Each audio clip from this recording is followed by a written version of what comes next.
Women Taking the Lead, bonus episode featuring Amy Irvine of Rooted Planning Group. Well, I think the first thing is to take a deep breath. I mean, first of all, if you have your health, that's a huge thing right now, right? And I think planning for that right now is really important. It's enacting things that you can control, doing the things that you can control, focusing on those sort of things. Hello, my name is Jody Flynn and welcome to Women Taking the Lead, where we are all about creating blasts of inspiration to help you overcome self-doubt so you can lead with confidence, integrity, and a sense of humor. Head over to womentakingthelead.com to join the community and get the resources to support you on your leadership journey. Now, your future awaits, so let's get started. Hello, everyone, and thank you for joining me. I am here with a very special guest, Amy Irvine, and I'm going to do a little introduction for you, and you'll kind of see, and I'll explain why it is I asked Amy to come on the podcast, because I feel her wisdom is needed now more than ever. So if any of you have ever met Amy, you know she is passionate about three things: family, finances, and wine. This comes through in all that she does and all that she is.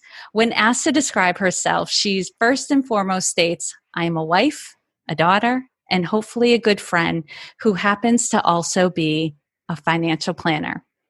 Amy holds a master's degree in financial planning and is a certified financial planner, enrolled agent, certified college financial consultant, and a financial wellness coach with over 25 years of financial planning and industry experience.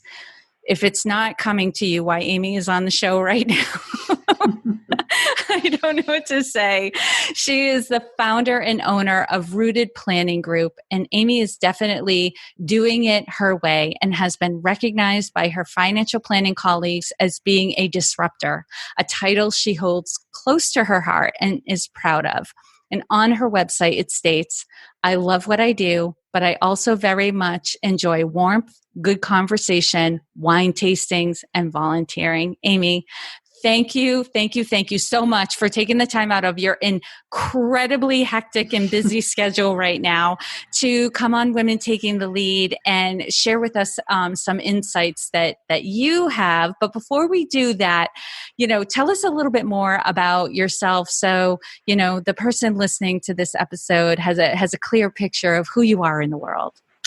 Well, first, thank you for having me. It's always a pleasure talking to Jody. I've been a longtime podcast listener, book reader, follower, and am fortunate to have worked with you for some time and as a coach, as my coach. And I guess to talk a little bit about myself, it's always a challenge. I think it is for a lot of us type A women. Mm-hmm. It's always a little bit of a challenge to sort of spotlight the things that we talk about ourselves and we're proud of. But I do really truly believe, first and foremost, I have a duty on this planet to be a good wife and then a good daughter and a good friend, and to be that financial planner that sort of encompasses all of that. So when you walk in my office, you may feel like I'm your daughter, or you may feel like I'm your friend. I hope you don't feel like I'm your wife. but maybe that nurturing, supportive partner, right? That aspect of the spouse. Yeah, maybe your mother, but not your wife. Yeah. So it's I think that's the characteristic in me that a lot of people that have worked with me for a long period of time sort of bring out, because I've been blessed to have grown up in the profession of finance, which is a very unique field for women to grow up in. And I've always been like, why can't we do it this way? Or why can't we do it that way? And so about 5 years ago, I decided I wasn't going to do it the way that the industry, and I use the word industry because, it's not, to me, it wasn't a profession. It felt like an industrial world. They had a particular way that you worked in finance, and especially, it was product based, and it was somewhat relationships, but that the way that you earned your money was not really selling service. It was about selling product. So I got up the nerve finally 5 years ago to go out on my own. And since then, I mean, the first 2 years, were rough, but since then, it's been such a blessing because now I get to do it. And especially in times like this that are so stressful across the board to everybody, we get to do it in a way that we can bring in compassion. And yeah, finances are part of this, but emotion is a much bigger part of it. And, Yeah. this is what we need to be talking about right now. Yes. You and I have talked about how much emotion goes into money, and we layer a lot of story. I mean, we've been hearing about this for a while. We all have stories and beliefs about money that shape our decisions and how we feel about it. And right now you combine all that emotion with uncertainty. And it's like fuel to the fire. And so clearly people listening to this later will know, okay, we're in the middle of the COVID-19 pandemic and the economy is on a tailspin right now. We don't know what it's going to end up looking like. It'll probably only be 3 years from now when we look back and go, oh, okay, that's what happened. Right now we're all in the middle of it. It's like being on a tilt-a-whirl ride, where it's like, where you might be starting to get a little sick and you want to get off and you can't wait for it to be over, but we're in the middle of it. Right. And so this is the time when, we have to just acknowledge what we're feeling and, face our fears. I did a whole episode that came out last week on that, where we have to acknowledge it. We have to face our fears and then start to manage it. And so when you and I were talking, I was like, I don't even think I asked. I was like, okay, you're going to be on my podcast because this is needed. People need to hear this, but let's start with the personal and then we'll expand out to the general. I'm sure many people, whether you own your small business or you are working for a business, the business is being impacted by what is going on right now. So Amy, how has COVID-19 impacted your business operations? Well, for us, I mean, it certainly increased the amount of speed that we're reacting at, right? So us personally, and one of the things when this first started happening, of course, we had concerns, and certainly the market was reflecting in such a violent way. And I don't know how to put it any other way other than that there was volatility, severe volatility, and that in itself drove a lot of fear. And so trying to make sure that we sat down and talked to all of the clients, that you try to talk to 100 clients in 2.5 weeks. You got to have a plan that you put together to do that. And so for our business itself, we haven't seen, we've seen the personal impact. So for example, Jody, over the past couple of weeks, we have been calling people call after call after call after call. And there's been several calls that I've made where people are they're tired, they're stressed, they maybe haven't talked to somebody in a couple days, they need reassurance. And when you can say, I've rerun the numbers, I've looked at it this way, I've looked at it that way, but first, how are you doing? Mm-hmm. They're taken aback by that question. And I've had 3 people just cry. And so how it's affecting our business is I do think it's bringing an even greater level of humanity to it. So because, we're genuinely concerned about how our clients emotionally are coping with this. And then you tack on the financial fears, how they're coping with that. And trying to give them suggestions and ideas. So it's made our time busier, but it's also given us that great opportunity to make sure that we've reached out to them and that we've connected with them and know where they're at. And for some people, we just know that we need to be reaching out a little more frequently right now. So for our personal lives, it's really been interesting because 2 of our staff have children. Mm-hmm. And they're, watching them do this amazing dance. I mean, I might work long hours, but I'm working and they're working long hours and their children are needing them and they're needing help with the technology. And, we've always been a firm that's been able to meet remotely with people. We've done it for years. But right now, everybody has to be remote.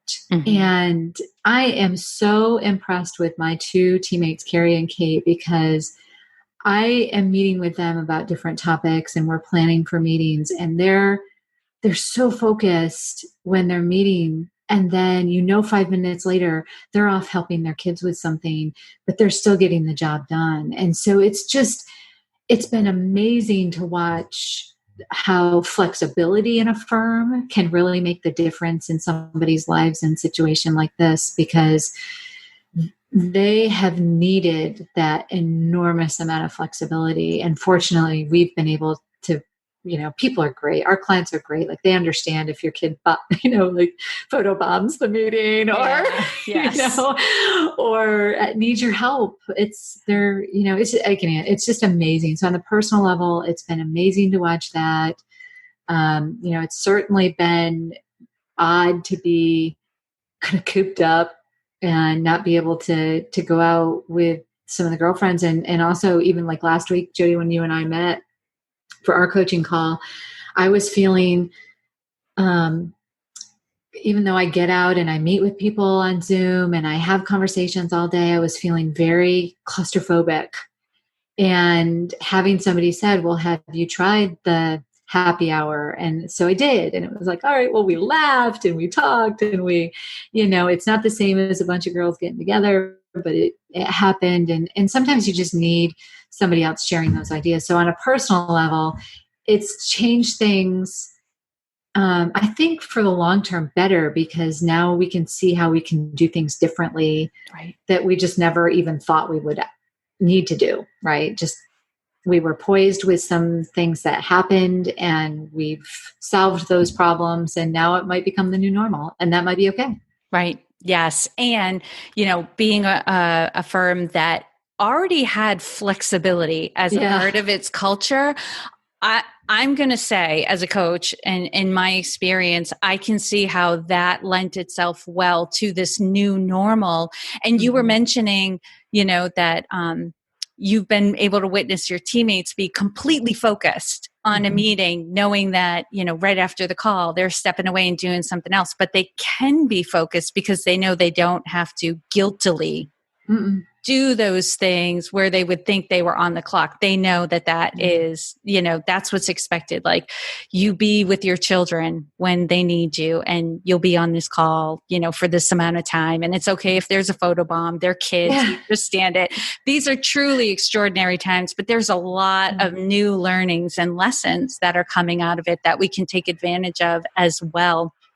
And you mentioned talking to a lot of your clients. You didn't say this, but I'm going to let everybody know that by the time this episode drops, Amy and her team will have reached out and connected with all of their clients. They have had a personal connection, not just a text message or an email, like a conversation with all of their clients. And Amy, as you're doing these calls with your clients, like, what are you hearing? What are their major concerns?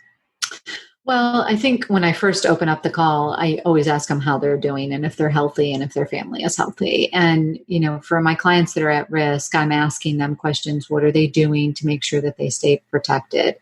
So that's a big concern for those that are in that higher risk. They want to, they want to know when they can get out, though. They want to, they want to be able to move around and be with other people. Their concern is, how long is this going to last? And that's the unknown. That's the part right now that we just don't have a clue. They also want it to be easy again. They want to be able to run to the grocery store and get a few things that they want, and, whenever they want, without, and know that it's going to be there, right? That the item that they need is there, right? Won't that be nice to get back to? The item is there, and they don't have to come home and sterilize it, and they don't have to stage, if they've got somebody in their house that's at risk, like the other day, we were talking about the fact that some of the products, we don't know who's handled them, so we're wiping them down. But think about if you have somebody in your home that's an at-risk person. If you go to the grocery store, you have to stage your garage or your driveway to clean all the products before you even bring the products and the groceries into the store. I mean, these are the things that people are concerned about. Mm-hmm. On the financial side, they're obviously concerned about what the stock market is going to do. They're certainly concerned about the economy. And so we talk through like all those fears. And then we talk through, well, what if it drags out to be a year? The typical recession is like 1.3 months or 1 year and 3 months or something like that. So what if this is an atypical and it goes 2 years? What are the resources that we have in place to make sure that you're going to be okay during that period of time? Taking those fears, taking those thoughts off their mind, or explaining that we don't have a crystal ball either, but here's the plan for us to get you the money that you need if you need that money, or here's what you will do if you get laid off or furloughed. It's almost like having that action plan in place so that if it happens, we pull that action plan out of the file and say, nope, this is exactly what we thought was going to happen. And so here's what we're going to put in place. Now, it might not be perfect, but this is at least you don't lay there at night and think, what if? Right. And there's a plan B. Yeah. Yeah. And that's what a lot of it is the what if. A lot of people want to know what if. Mm-hmm. So that's what we're hearing a lot of too. And as you're saying that, and I said this to you, and I've been talking to other people I know who are financial planners, right? Because I'm a networker. So I meet a lot of people in a lot of the same professions. So I'm talking to the financial planners in my network, and I can't help myself from saying to them, like, I can't imagine anyone going through this without a financial planner. I think a lot of people think having a financial planner is a luxury, and you and I were even talking about it, that, it points to exactly what you were just saying. It's that person you can go to, who's going to be like, here are your options. Here's what can, if this should happen, there are things in place. And it's like from a place of like, taking it one step at a time without getting overwhelmed, right? When we get here, there are options. Here are some of the things. I won't get into all of it right now because you don't even need to know it until we get there, but know that there are things that are in place and we can take advantage of. And, I don't know if you have anything to add to this. I just always have to say this, like, I can't imagine going through a crisis like this and not having a person you could turn to and say, oh my gosh, what will I do if? Yeah. Well, that's the pleasure that we get, right? I mean, that we never want to see anybody go through a crisis. We never want to, but we all get impacted by crises every day. And so, I remember, this is kind of backtracking a little bit, but this was back in like 1998, I believe it was. And there was this big legislative change that happened with retirement plans. And at the time I was specifically focusing on it. And the nickname for that particular act was SPAJBA, because, we always love to use acronyms. Mm-hmm. And SPAJBA came out. It was really exciting to me because I love to read legislation. So I was really excited. They said they were going to release it as soon as it was passed. And this was, you think in 1998, like, we don't think twice about going to the internet now, but back then it was pretty new-ish in relative terms, right? Mm-hmm.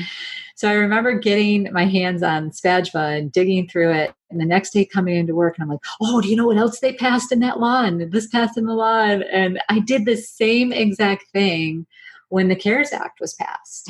I was going to share that about you. Can I share this really quick? Sure. So I have the Accomplished community with Women Taking the Lead on Facebook. It's a private Facebook group. So anyone who's listening, if you want to join, the only requirement is you've read the book Accomplished, because we talk a lot about those components.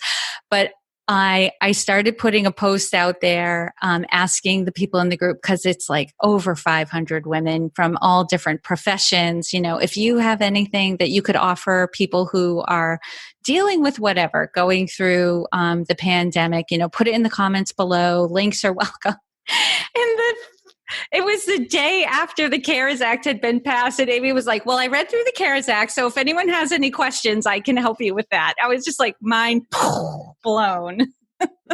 But you did that. You enjoy reading legislation. I do. Take And it away. I like translating it, right? So you pull those parts out that are so confusing because when you read it, it's like this circular, this section talks about this section talks about this section. So they don't say like the definition of compensation is this. They say the definition of compensation is as it appears in section blah, blah, blah, blah, blah. So you got to go all the way back to section blah, blah, blah to actually pick up what the definition of compensation is. And it does that throughout them. And sometimes it's different references to different sections, even though they use the word compensation. So for me, I like to take that sort of stuff and translate it. Well, for our own families and for our clients, I needed to dig in there and determine who is impacted by this legislation, who should we be reaching out to and talking to, what are the priorities, because what needs to happen right now versus, what don't we really have any control over. So we actually did a series of 5 blogs and information packets based on the information that was in that 890 some page legislation, starting out with some of the big questions like when is the stimulus going to come out? What's going on with the whole student loan thing? Of course, a lot of our small business clients were significantly affected. So we did a big section on that. And then we talked about unemployment. And then we kind of wound it down talking about retirement plans and HSA and the provisions that were in there. So for us, digging into that, especially for me, digging into that legislation was, I hesitate to use the word exciting, but interesting and intriguing. And I feel like that's like when you talk about needing a financial planner right now, like that's where we earn our bucks, right? It's in times of crises that's when we earn our actual income. And I don't mean we don't earn it throughout the course of the year, but I mean, that's when we're needed most. Right. And that's when people really feel like they have that person that can take a step back and look at the situation and take the emotion out of the decision that they're making and ask questions and share their knowledge, because, most people aren't going to sit down and read 890 some pages of legislation. Right. So if we can and there was so much confusing information coming out of it that, if we can take that and say, no, that's not true. In fact, the regulation specifically says this, then I feel good about the fee that people are paying me. And all those other times, especially, I feel like that's what the profession can do. And that's the difference between when I refer to the industry versus the profession. We, as a profession, we can really take this kind of information and try to disseminate it out to people in a way that they understand it. And so that they don't have to dig through the minutia of that legislation. And it's important to them. They need to know if you got laid off or you got furloughed, you need to know that you can apply for unemployment and here's what you need to do. Or you need to know in a situation where you don't want to do it, but what if you have to take a loan from your 401k plan? Or what if you have to take a distribution? You need to know those things and you need to know how they work and you need to know the consequences of them. More than anything, you need to know that.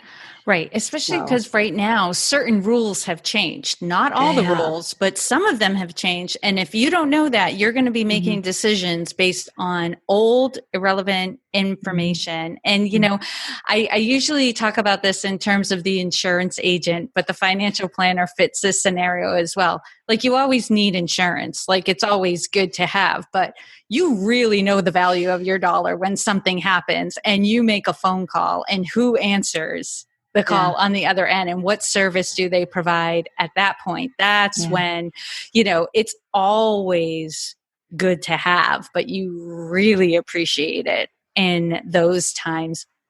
And I want to also dig deep into this. And maybe I can ask this question a couple of ways, but I'll ask it this way first. And hopefully I don't think I'm throwing you a curveball. You're that good. But what were some of the things that jumped out at you about the CARES Act that you think, you thought, oh, wow, people should know this?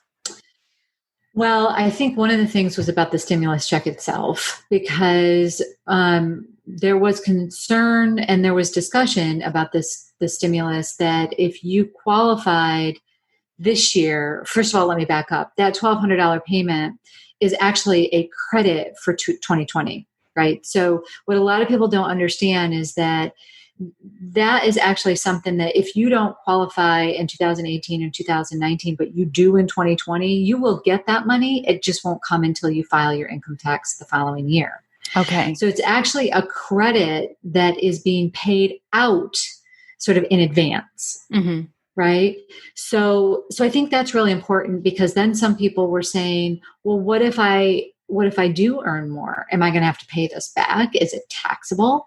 Because there was things going out that might happen. And so explaining to people that no, it's not going to be like, if your income is still over the various limits, 75,000 for individual, 150 for married filing jointly, then you're still gonna be able to keep it, and you're not gonna, at least the way the regulations are written at this point in time, you're not gonna have to pay taxes on that money. Right. So I think that's you qualified at some point. Yes. For it. Right. And so that's all it requires, is that one-time qualification. You're good. Yeah. So I think that was really important, so that people understood that, because it's coming. Like, if you qualified this year, it's coming, and you don't really have a choice. Like, it's coming. You're getting this money. So, and if you don't get the money, then is there an opportunity next year that when you file, you could get the money? Because let's say you are furloughed and your income goes down significantly. Would you get the money in that sense? I think it was really important for our small business clients to understand the different programs that are out there. And by the way, those are changing day to day to day. Like, wow. There are provisions in the small business for small business owners.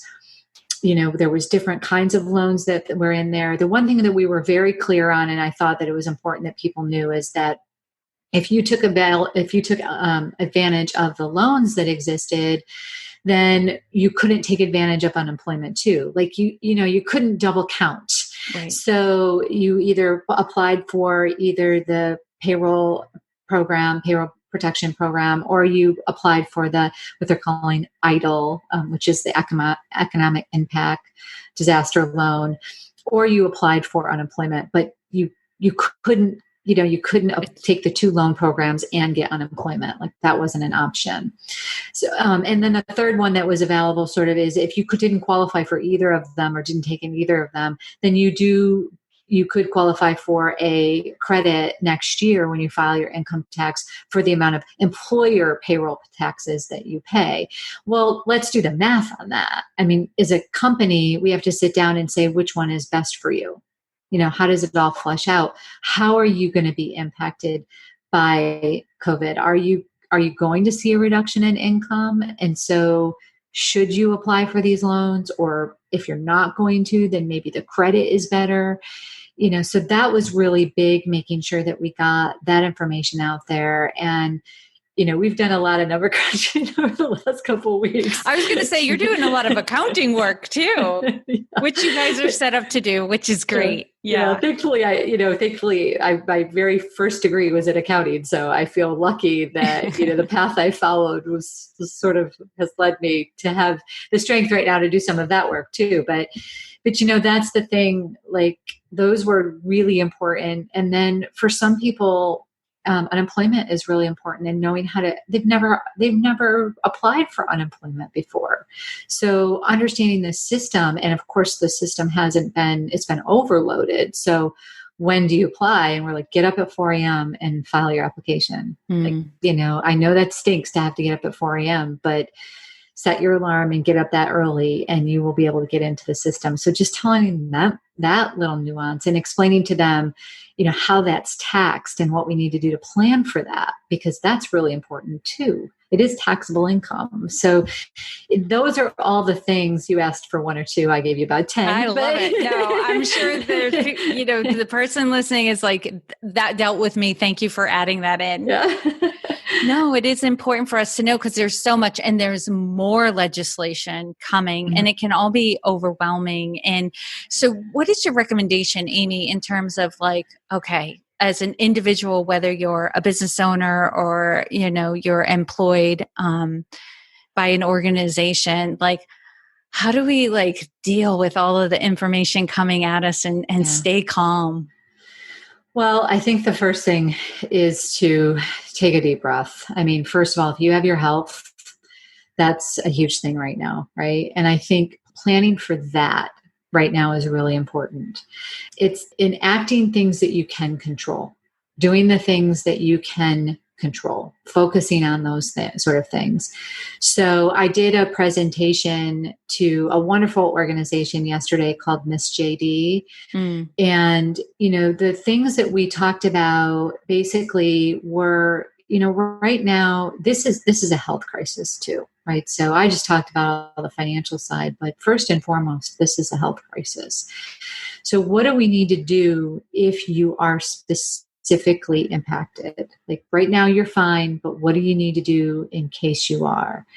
Those are the things that you can control. And one thing that the two top things I guess that we talked about is get your estate planning documents in order right now. Get your financial power of attorney, get your medical power of attorney, get your HIPAA document, get your medical directives. You're healthy, but what if something happens? Make sure those documents are in place, because if those documents aren't in place, the rest is going to crumble. If somebody can't pay a bill for you and you're ill for 2 or 3 weeks, that could lead to other things being a bigger problem when you are healthy enough. The other thing is making sure that you have health insurance or have a plan for coverage of health insurance. So many people in today's world have a high deductible plan with a health savings account. And what they don't know is there's this one-time option that you can transfer money from your IRA over to your HSA. This is not a new thing. This has been in place, but you can fully fund your HSA with a one-time transfer from your IRA. If you have a high deductible plan, maybe you can consider doing that. Because if you do get ill, now you've got the resources to cover if you have to use that portion that's, you haven't met your deductible. So those were the first two things that you have complete control over that you can do right now that, it takes some thought. It takes, some work. Many states have a free HIPAA or healthcare proxy form that you can download right from their state. You want to talk to the person that you name to do those kinds of things. Yes, please let them know. Yes. For the power of attorney and your will and those sort of things, I know you can do that online as well. I don't recommend it. I don't either. Thank you for saying that. Yes. I don't recommend it. I really prefer that you talk to the legal profession for that. It's, usually $600 to $700, well worth having somebody that's really knowledgeable about your state law, because every state has different processes and different laws, and sometimes counties. So yes. I've heard too many horror stories of like online documents that didn't hold up after the death. So thank you for saying that. Talk to a professional. That's what they're there for. Yeah. I mean, the healthcare proxy is one thing, but those other estate planning documents, and many attorneys are doing things remotely right now. I mean, they're changing their world too. So, I would say those are the top two things that you have complete control over. The third thing that we're always talking about is putting together a spending plan. But we're talking about it a little bit differently right now, in the sense of, we want you to list all of the things that are fixed expenses, like your mortgage, your car payment, your student loan payment. If you lose your job or your income comes down significantly, those companies, student loans, if they're not private, are actually being suspended for the next 6 months with no interest accruing. So, that's one thing that if you have a reduction of income, that's going to help you. But mortgage companies and lenders want to help you right now, but you have to be proactive about that. Right. So if you list those items out and say, these are the items that are, that I can reach out and get some negotiation done with them, that's one bucket that we want you to have. And then another bucket are things like and credit cards fall into that bucket too, really, because, they're trying to work with people also if you're proactive. The second bucket is your discretionary, but your necessity discretionary. Like you need food, right? Yes. You need, utilities could probably go either way. They're somewhat discretionary, but they're necessary. I mean, they're variable, but they're necessary. So, working with your utility companies and talking to them about what payment plans they have if you can't pay your bill, but your variable expenses like food, your gas expenses your auto gas expenses are probably going down significantly. What can you do to control those? I've had a number of clients say, if this hasn't taught me anything, it's taught me that I eat out more than I thought, because I've actually got a little more money in the bank than I anticipated because they're not eating out as much. And even with takeout, they're not having a drink, and they're not, the bills the are extra smaller. dessert. Yes. Yeah. So looking at that very closely. And then the third bucket that we have people put in their spending plan is the discretionary bucket, like completely discretionary, the things that you like, but if you had to cut it out. And I say with those, rank them in order of, I really, really, really don't want to forget or give this up to, yeah, I guess I can, right? So rank them in that order. And if you have a reduction in your income, or even want to give this a try just for purposes of, seeing if you can build up your emergency fund, then you could cut out those lower items pretty easily, because you've already ranked them from most important to you to least important to you. So building that spending plan right now is very important. And we've been talking to our clients about, this kind of stuff too. Like, let's dust off the spending plan. Where's the discretionary money? Yeah. And what if something happens? Where would we cut? So that, again, you can control those things right now. And that way, when something happens, you just have the ability to say, okay, this is what I'm doing. Right. Yes. I remember in the last recession, that's when my company, that my corporate job, we had gone through our acquisitions, and then our jobs were outsourced.